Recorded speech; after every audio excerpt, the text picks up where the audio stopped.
It was about 3 years ago when a friend of mine, Jake Rolls, passed away from melanoma. It was a real shock to all of us and a real wake-up call as well. Jake passed away just a couple of weeks after his 22nd birthday. You know, he's so young. And I think it hit me particularly hard because of my own habits in the sun.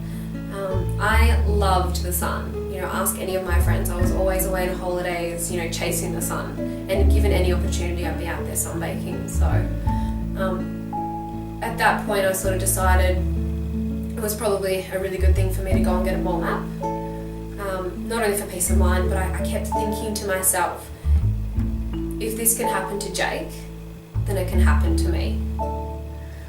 When I went back for another mole map, just a routine checkup, just 2 years later, I was horrified to find out that I had malignant melanoma. But it was so weird how it happened, because I went in and I booked in, it was one of my days off, and I nearly didn't even go. I nearly cancelled last minute because I thought to myself, this is the most annoying thing to have to do on my day off. Anyway, I ended up there, which obviously I'm really grateful for now. But the nurse said to me, you know, is there anything you're concerned about? And I sort of said, no, that's fine, whatever. I was really blasé about it. But I did point out to her one mole that was on my leg, and I said, I feel like this may have changed slightly.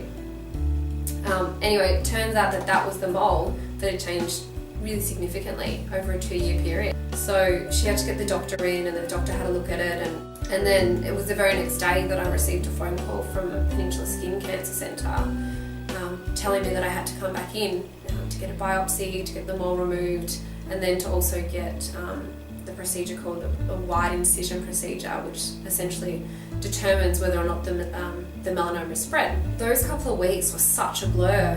You know, the one thing I do remember from those couple of weeks though was how difficult it was not to let my mind go to worst case scenario. I remember when I received that phone call from Peninsula Skin Cancer Centre, and I was at work. I was about to run a youth program, and I was running incredibly late. I had to pick up about 3 young people, and I was just freaking out because I didn't want them to be waiting. And I think within about 3 seconds of her saying to me, you've got cancer, it's melanoma, it's malignant, I had chemotherapy, I had lost my hair, and I had a really low rate of survival. But of course that was all in my head. You know, I jumped to worst case scenario. So I was very quick to pick myself up on that and never think like that again.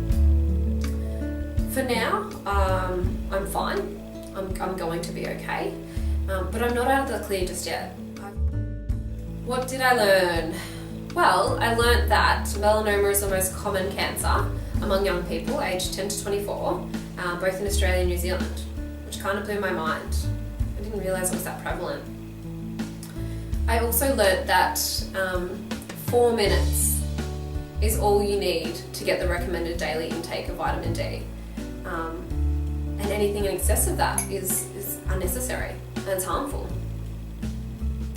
But I think probably the lesson that I learnt the most was that I'm not invincible. So if I had just one message that I had to spread to other young people, it would just be to listen to my story and take it seriously. You know, skin cancer is a real risk. It can happen to anyone. And sunbaking is an unnecessary risk for vanity. So I used to sunbake because I used to think that when I was browner, I looked better. And I used to think that I felt better, and now I've got this ginormous scar just on my leg, it's huge, to remind me every day that I'm not invincible. I'm just really grateful that I went and got a mole map when I did, and really they got it early enough to be able to do something about it.